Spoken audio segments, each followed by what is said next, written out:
2 October.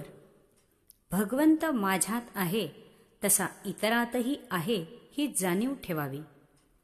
सर्वाभूती भगवंत आहे याची खात्री पटायच्या आधी तो माझ्यात आहे हे पटले पाहिजे.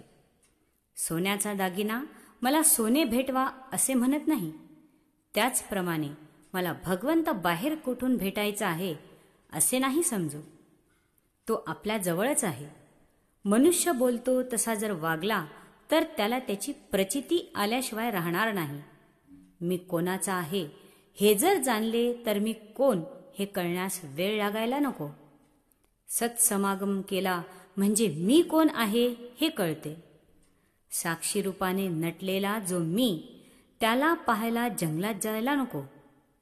माझेपण सोडावे म्हणजे मीचा बोध होतो. भगवंत चोहोकडे भरलेला आहे असे आपण नुसते तोंडाने म्हणतो, पण त्याप्रमाणे वागत नाही हे आपले मूळ चुकते.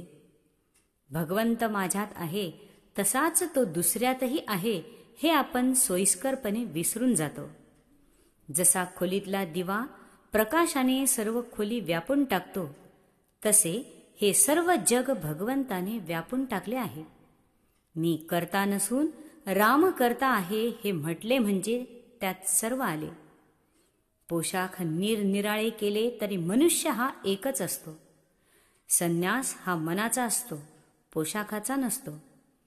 मनावर कशाचाच परिणाम होऊ न देणे हाच संन्यास. नामात भगवंत आहे असे जाणावे. सगुण भक्ती करावी, पण भक्तीने नाम घ्यावे व भगवंताचे होऊन राहावे, हाच परमार्थाचा सुलभ मार्ग आहे. साधू संतांनी अतिशय परिश्रम घेऊन व स्वतः अनुभव घेऊन हा मार्ग आपल्याला दाखवून दिला आहे. आपले ज्याच्याशी साम्य आहे त्याच्याशी आपली मैत्री जमते. आपण देही असल्यामुळे आज आपला देवही आपल्यासारखाच पण त्याच्याही पलीकडे असणारा असा पाहिजे. अशा प्रकारचा देव म्हणजे सगुण मूर्ती होय.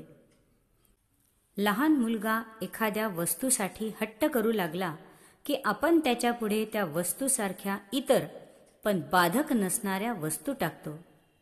त्याचप्रमाणे सगुणोपासनेचा परिणाम होतो.